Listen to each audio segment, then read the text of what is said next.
A more phenomenal afternoon to you guys. This is Morgan here, and I just had my 11-year wedding anniversary a couple days ago, and my husband and I spent 2 days in St. Louis, which isn't too terribly far from where we are. Just seeing some sites we've never seen before, going shopping, and having a good time. So I just thought I would show off some of my swag that I got because you know me, we like to shop. We found some really cool, we found like 3 local bookstores. We found like a nerd game shop. I found a French pastry shop where I got some macarons, which I already ate, but they were really delicious, and lots of other cool stuff. So just, again, thought I would show you some of the treasures that I found in the St. Louis area. All right, so one game that my husband and I really like is called Cat Lady. And I saw the cover art on this, and I'm like, this looks like it's from the same people. And I checked it out, and it is. So this is a game called Dog Lover. It looks like it just came out. And it looks similar to Cat Lady, where you collect the stray dogs, and you're trying to feed them and take care of them. There's like adoption papers. It looks like Cat Lady, but for canines. They can do tricks. They can play with toys. There's dog houses. It looks really fun. So I definitely can't wait to test this out. Derek was nice and got it for us. It's about $24, and it was out on Amazon as well. And if you like dogs and you like just fun little card games that probably kids 7 and up can easily play. First time we played Cat Lady, we got our butts whipped by a 7-year-old. Both times. Then I would definitely check this out. This is called Dog Lover. It's by AEG Games. And there's also Cat Lady, which is the cat version of this. So you can collect dogs and you can collect cats. That was at the local fantasy nerd shop in St. Louis, which was fabulous. Let's see. Okay, I also got some manga. So I got several, but some of them I already put up. So I've got Love and Heart Volume 2, which I've already devoured. It was really good. It's kind of a, not horror, I would say suspense manga about this guy. Okay, well, the main character is a girl. She just started college, and she's led on her own most of her life because her mom's this big, successful businesswoman after her parents divorced when she was 6, so she was used to being alone. And all of a sudden, she bumps into this guy off the street. He helps her, and then she opens her door because, again, she lives by herself, and there he is with the key. And apparently, her mother, who's very forgetful, gave him permission to live over there. Apparently, they were childhood friends, and he moved when they were 7, but she has no recollection of him. And you can tell he obviously is in love with her. He's very charming, very caring. But then things are starting to go wrong in her life, and he's always there to rescue her. So it's this very suspenseful thing. Like, do you cheer for him or not? Like, is he really doing all this stuff, or is it just coincidence? So it's really good, though. I'm really enjoying it. I actually went and ordered the next 2 volumes that are out after I read the second one. So Love and Heart, I ordered that. So that was good. Derek got me Kingdom Hearts 3, the manga volume 2, which is Aqua's side story in manga form. Fantastically done. Already read that. That was really good. But another one I got Mint Chocolate volume 2. And it's a pretty stereotypical story. This girl has a crush on a guy. You know, they fuss at school or they ignore each other. And she's just like, oh my gosh, blah, blah, blah. And then she finds out her mom's getting remarried, and she finally gets to meet her new stepdad's son, and they're all going to live together. And of course, it's her crush. And then, you know, insanity ensues. Marmalade Boy has had similar premises. Itatami Kiss, Innocent Kiss. I couldn't think of the English word. Innocent Kiss. That's the same premise. So it's not a new premise, but. The first volume was really hard to find for a while, so when I bought it, I thought, you know, okay, you know, maybe this has some promise. So far, it's pretty general, but I am definitely willing to give volume 2 a try. And, of course, he is not really receptive to her feelings, although he does kind of little romantic things in each chapter. He doesn't realize they're romantic. We find out his mom left him when he was little, so he's afraid to get attached to another woman. That's why when he gets love confessions, he's just like, no. Like, he just doesn't even listen. So I am kind of intrigued by that premise. But it's called Mint Chocolate, and if you like that kind of thing where crushes end up becoming your family members, like your step siblings, that's the genre, apparently, then I would recommend it so far. But Marmalade Boy and Innocent Kiss are classics in that genre as well. I definitely recommend those two if you've never heard any of them. Unfortunately, Innocent Kiss does not have an English translation in the anime, but it's been done as a live action a couple times. Marmalade Boy has also been done in a live action a couple times in a very old school dubbed. It's a very, very 90s anime with a lot of filler because the manga is only 6 or 7 volumes and there's, oh god, like almost 90 episodes, 75 to 90. I can't quite remember. But it's good too. Lots of over-the-top drama, but that one's good. And it has Michelle Ruff in it, who does Rikyo in Bleach. And then, of course, Rest of Soul, Michael Lindsay is the main boy in that. He was Hat and Clogs in Bleach as well. So, another good series to recommend. I got off on a tangent. I'm sorry. I didn't mean to do that. I'm just like, this series reminds me of this series, and this series reminds me of this series. Oh, I think I dropped their card. No, I did not. Okay. And then we got from the Nerd Shop Astral Radiance, which is the new Pokemon set. Derek and I both got 2 packs, so we haven't opened those yet. So we'll have to see what's in there. I got this cute little Yuki and My Melody sticker at Hot Topic. I didn't see any other of the Fruits Baskets, but so I had to get that one. So I thought it was super cute. It was $4. What's a big sticker? Oh. Kind of all over the place here. I got these socks that say I love being weird. I don't need any more fun socks, but they're, everybody tells me to quit being weird. And they're purple, so I thought they were fabulous. Got them at a local shop called Betty's Books, which is mostly children's and graphic novel books. It's wonderful. Had a lot of brand new manga, and it was fantastic. That's where I got Mint Chocolate. So I was really happy to go to Betty's Books. They also like to support local authors and book signings, so hopefully, fingers crossed, I can get a book signing down there fairly soon.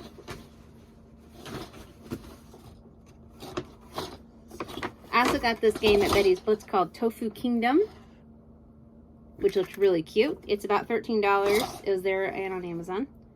They're little like mochis. So it says, in this card game, players take turns as Prince Mochi, who is looking for his disguised beloved Princess Tofu. To help his search, he may only ask one question of each player, who have also taken on roles, but who is telling the truth. He must figure out who is friend and who is foe to accomplish his goal and find his true love. So I guess it's like a Guess Who with multiple people and with tofu, which is kind of adorable. So it's very small. That's the little travel case. That's Tofu Kingdom. It's about $13 if you don't have a local store that provides it on Amazon. There's Betty's Books. Got a cute little cat mascot. They have graphic novels, comics, manga, children's literature, events, and more. And they have websites. So Betty'sBooksSTL.com. They have lots of social media. I've already added them on social media. So that Nerd Fantasy Shop also had these enamel pens, and I'm looking for them online. They either sell out real quick or they're real expensive, but they only wanted $9 for them there. And it's a Kagome one, and it's a silver, which I love. Absolutely love that. So I'm glad I got that for a good deal.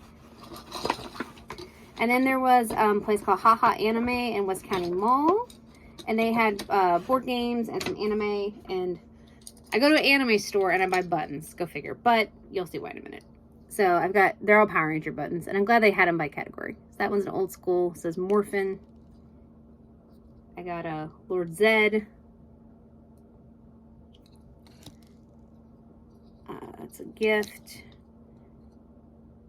Oh, this is from Betty's Books. It's just one. It's Let's Roll Sushi. I love that saying. Another gift.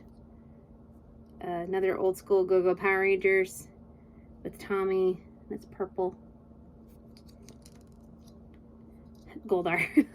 I'm glad they had some villains. I thought that was really cool. Gift. And then the pink Time Force Ranger. Jin, who's played by Erin Cahill, who I've met and got to work with. She's beautiful. So got those. Also at the comic book store, I got Mighty Morphin Volume 20, charged to 100. They had different covers, and I had to pick the one that was Kimberly. Of course, it was only $4. I did flip for all the covers, so the story's all the same. Some of them were 4, some of them were like 8, depending on the cover. But I was like, Kimberly's on it. That's all I care about. I have a problem, obviously. I just love the Pink Ranger. She's just my idol, and I want to be just like her. I almost said when I grow up, and I'm like, well, I guess I'm not. I don't know. I don't know if I'm grown up or not. It kind of depends. Okay. More receipts I'm gonna track later. Okay, I think I've talked about this one before, but I bought my own copy. So this is called A Witch's Printing Office. It is an isekai, which are not my favorite, but it's doesn't talk about it too much, which kind of is apparent in a lot of isekais. It's about this girl who accidentally ends up in a world of magic. She's like trying to find, like, there are magicians. Everybody has their own like special spell, but there's some that are, you know, better than others. Or people can create their own scrolls for spells. She's trying to find one for traveling realms, you know, dimensional travel, so she can get back home. But wizards don't really like conjugate or talk to each other unless they're in one of like the 4 strong guilds.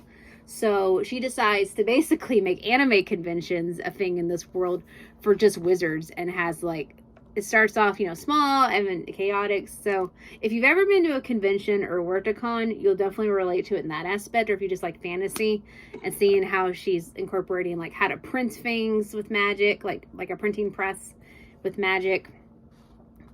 It's really cute, and I especially love the comic book scenes. Those are my favorite. Going to Comic Cons and having people sell their wares and table spacing. Like when she has the Grand Council trying to figure out the layout for the vendors, which are all wizards. Oh, it's hilarious. So it's very cute. It's very fun. It's got 6 volumes so far. My brother recommended it. I'm glad he did. So it's called A Witch's Printing Office. And it is $15, but it's a pretty big copy and very, very detailed. Like exceedingly detailed with this, like it's ink work and everything. And I love how she just ropes everybody into this. I think this is like this big mission, like the knights come and have to guard the con. So it's really great. And then I got volume 3 of those Not So Sweet Boys. Volume 2 I ordered from Right Stuff. It just hasn't come in yet, so I'm gonna have to wait to read this one. But I really enjoyed the first volume I read a couple weeks ago. And it's by the same people who did That Wolf Boy Is Mine. I know that's a bestseller. It was okay. Wasn't my favorite. But it's definitely a good read for 4 volumes. But I will tell you automatically, I'm liking this one better so far. I don't know if it's the characters, because it's not like a supernatural premise or anything. But I just like the characters and the dynamic so far. And the dog. The dog's adorable. And I love how these bad boys, they all 3 are rich boys that live together. You know, just chill and everything. And they all, like, they just lovingly take care of this dog. And she, like, bakes him homemade treats in one scene, and it's super cute. Like, they all just love the dog. So hey, it's got a cute dog in it. It can't be bad. So those Not So Sweet Boys, I do recommend this one. It's basically about these 3 boys that they got suspended, falsely accused of something, and the chairman of the school asked this girl, because he finds out she works a part-time job because she has to financially for her family, but she's not supposed to. Like, there's very, very strict rules on that. She could get fired, like forced to quit her job or expelled. So he said, okay, here's the deal. If you can make these 3 rich boys that haven't been to school, you know, they're suspended like over a week and a half ago, they can come back. If you can go back to school, then I will find you a job that's school approved. And she's just kind of like, that's weird, but okay. So, and it's a very difficult task. It's harder than it looks. So her job is to win these boys over, to convince them to go to school, and then basically be like their bodyguard, their mother hen, once or if they do start coming to school for like the rest of the year so they can graduate. So, and she has a very interesting way of doing things, because they always just assume people only care about them for their family's money, because again, she's poor. They find out that she's poor, and they're just like, oh, you're just bothering us. Here's like 200,000 yen. They just give it to her. And she's like, I don't want that. That's not yours. That's your dad's. She goes, I earn my money. She goes, if you think I'm that type of person, then you're just horrible. And she walks off, and they're just kind of like, oh, okay, she's different. Because, of course, the protagonist always has to be different, the heroine. But I definitely do recommend this one. So, I think you guys would enjoy that. I think that's it. We got some snacks and other little things. I think that's all my basic mall goodies. I did, for our anniversary exchange, Derek got me Food Wars Season 5, the final season on Blu-ray. He got it for a good deal. So I'm happy about that. I can watch all of Food Wars now in English, because I started the first 2 seasons in English and then with the Japanese. And I was able to watch Season 3 halfway for Japanese, but then I just kind of quit. But I do want to go back, because it's a really good series. The only thing I don't like about it is there's too many characters. Every season, they keep adding like a dump load of characters and still expect you to know the other dump load of characters from the previous season. I'm just like, don't do that. You introduce a couple characters, or at least phase a couple out if you're going to do that. I'm just like, don't do that. My brain hurts. I can't keep up with who's who, who's the villain this season. I don't know. But it is a good series. Definitely not for small children. If you've seen the first episode, you'll see why. But I definitely recommend it. So we got that. And then I got the final graphic novel of Go-Go Power Rangers, Volume 9. And then it breaks apart into 2 more series that came out at the end of last year. And I think one's called... Oh my god. One's just called Power Rangers, and one's like... Mighty Morphin. I don't know what they keep just taking Mighty Morphin Power Rangers and splitting the names, and then oh, it's a new series, and then I'm like, what the heck is happening? But with the split, I know, because this is not really a spoiler, but if you've watched the TV show, but Aisha, Rocky, and Adam take over as the Red, Black, and Yellow Rangers respectively. So that's going to be the end of this comic. I do know that already. So, but I'm excited what route they're going to take to get there. And then that series will branch off into something called Mighty Morphin. So Tommy is the White Ranger now. He's the leader, and it'll be those 3, along with Billy and Kimberly, veterans, staying on Earth protecting it, while as space is still having its own trouble because of the split timeline with Lord Darkin, I believe, and all the stuff he did. In a different comic series of like the Shattered Grid series, which I still need to read. My brother's got some of those. But anyway, so that one's going to be a different one. I think that was just Power Rangers. I think. But that's Jason, Trini, and Zach volunteered to go up to space and become the Omega Rangers. And there's an alien chick who's going to be a blue one. And they're going to go up and defend the planet or the universe from space, while the original team or the secondary original team is going to stay on Earth. So they're coinciding together, but they're 2 separate series technically. So I'm like, okay, I can kind of get along with that. I know enough about Shattered Grid and Tommy becoming evil because they sprinkle that into Go-Go, and of course it was a big deal at the time when it came out and I heard about it. So I don't know the whole lore, but I know enough. And I think after these series, then I can read New Dawn, which is where when Kimberly becomes the Ranger Slayer, she has a redemption arc, and then she's trying to go back and fix things. Because I flipped through the first volume I bought a couple weeks ago, and one of the villains in that is one that they're familiar with. But in the Omega Rangers in space, Jason, Trini, and Zach, they encounter this villain, and it's the first for them. So I'm thinking that's a little bit after that timeline. I don't know for sure. This is one reason I never got into comics, just because things branch out so much. I like the twist, how they're refreshing Power Rangers. Because the old school 90s comics were very... comical, I guess. I mean, they did have fights, but they were very 90s comical. So I'm glad these actually have a story. Nothing against like Superman or Batman or any of the Marvels, but yeah, you have to just know everything, and I can't do that. With the manga, pretty much a manga series, you just keep going, and then when it's done, on occasion they might make a spin-off or a sequel or a prequel, but they usually don't. I'm wrong sometimes. Usually don't do it while the original is running, and then if they do other renditions, like of the older shows, like Cutie Honey's been redone a couple times. That's a Magical Girl example. Sailor Moon's been redone a couple times. They usually wait at least a small handful of years and jump into it from there, which is fun. Or they'll do like Sailor Moon and Full Metal. They'll have the anime version and then wait a couple years, like at least 5 years for Full Metal. It's more for Sailor Moon. And then they'll do a new anime, but it'll be based on the manga, like much more based on the manga. Whereas comics, it's all over the place. Although I respect it. So I am excited to have that volume. And I got the Kingdom Hearts 3 second volume of manga about Aqua's side story. Is doing very well. And then I got the card captors. Yay! So I got Card Captors, Clear Card 11, which they really need to animate. They have enough now they could do a season 2, or at least half a season 2. So, don't know why they haven't, but whatever. I just work here. Not really. And then I got Derek Red Dragon Inn Expansion 6, which is the villains, which that's fun.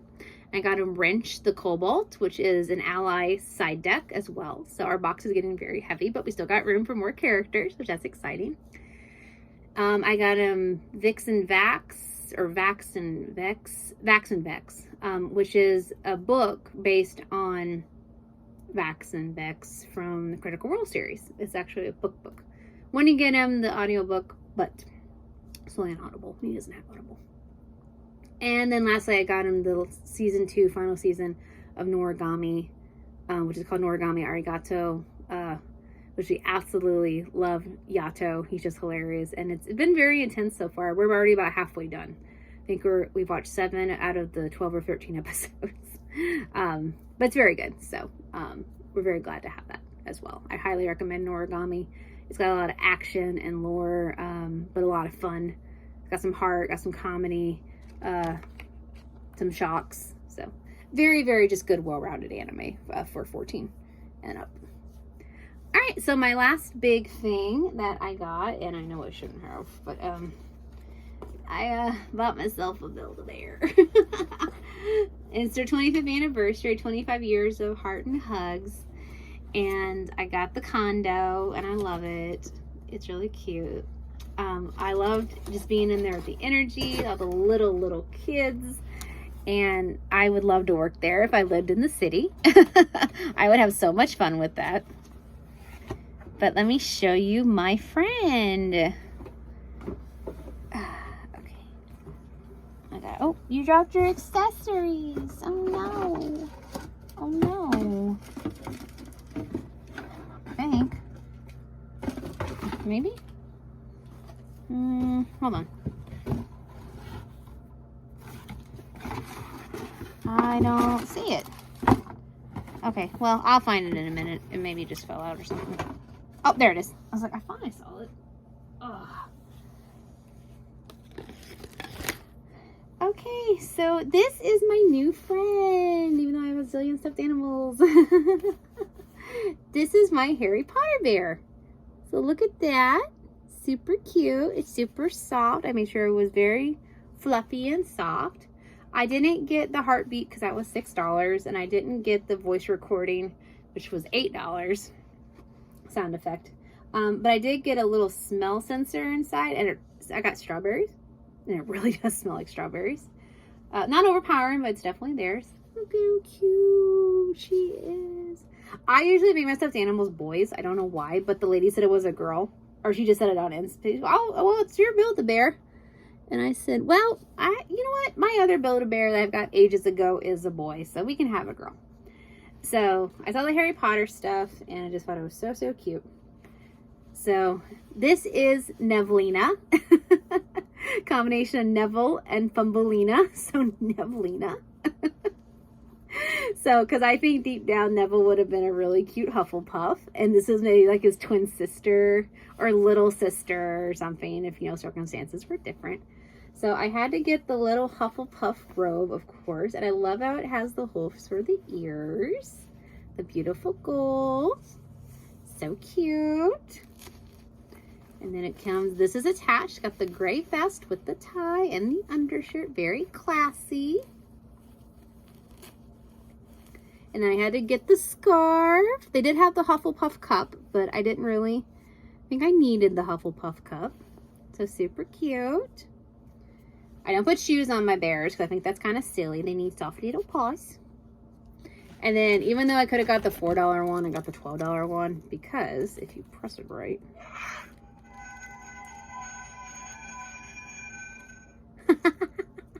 It's so cool. I love it. I love it. And Nevelina can hold it just fine. Wingardium Leviosa. So I got to do the little rub your heart ceremony. I picked the silver heart because it's their 25th anniversary. And I made my wish and I blew it a kiss and put it under my nose and all the silly stuff that they do. So that was really fun. I deeply enjoyed that. I will tell you how much the bear cost.